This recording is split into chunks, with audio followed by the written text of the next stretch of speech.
In a remote monastery nestled high in mist-laden mountains, an old monk named Master Li sat in quiet contemplation, his mind as still as the lotus pond in the courtyard.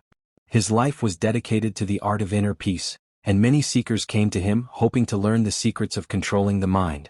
One day a young man named Wei arrived, restless and full of questions. Wei had heard of Master Li's wisdom from far and wide and had traveled many miles, seeking refuge from the turbulent thoughts that seemed to possess him. With each step he took toward the monastery, Wei's anticipation grew, but so did his doubts. When he finally reached Master Li's chamber, he entered nervously. The room was sparse and serene, adorned only with a mat, a single candle, and a small statue of the Buddha. Master Li sat cross-legged, his eyes closed, his breathing deep and calm. Wei bowed and waited until the old monk opened his eyes. "Welcome, young traveler," Master Li greeted him, his voice gentle yet powerful. Wei bowed deeply and spoke, "Master, I have come seeking guidance. My mind is like a storm, thoughts crashing against each other, never at peace. I don't know how to control them. Can you teach me how to find stillness?" Master Li studied the young man, a faint smile playing on his lips. "Tell me, Wei, what do you imagine controlling the mind to be?" Wei hesitated. I think it would mean not being distracted by my thoughts. That I could make my mind quiet, maybe even empty." Master Li chuckled softly.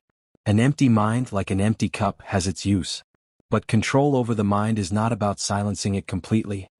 He gestured for Wei to sit, and the young man took a seat across from him on the mat.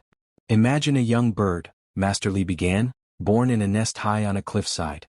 Each day she watches her mother soar across the open sky, and she feels the pull to follow.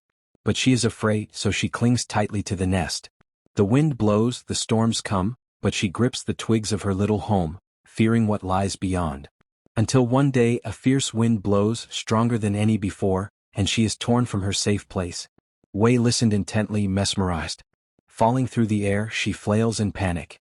She fears she will crash, but as she falls she instinctively spreads her wings, and in that moment she learns to fly. The wind becomes her teacher, not her enemy. Wei thought carefully about the story. "Master, are you saying I should let go of my thoughts?" Master Li nodded. "Yes, but not by pushing them away. When you push against a thought, it pushes back. Instead, learn to watch them. Imagine your mind as the sky and your thoughts as clouds drifting across. Observe them without judgment, and they will pass." Wei's brow furrowed as he wrestled with this idea. "But Master, my thoughts are relentless.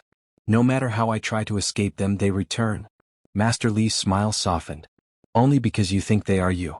But thoughts are like guests who come and go, each leaving of their own accord. You are not your thoughts but the awareness that observes them.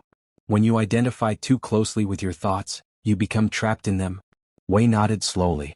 He could feel the truth in Master Li's words, but putting it into practice seemed an entirely different matter. Master Li rose and led Wei outside to the monastery's tranquil garden, where a mountain breeze stirred the trees, and birds sang softly in the branches. "Sit here and close your eyes," Master Li instructed. "Focus on your breath. Each time a thought arises, imagine it as a cloud. Watch it, greet it, and return to your breath. The more you do this, the more space you will find between yourself and your thoughts." Wei followed Master Li's instructions, his eyes closed, his focus on his breathing. At first it felt impossible. Thoughts swirled and rushed, memories, worries, questions.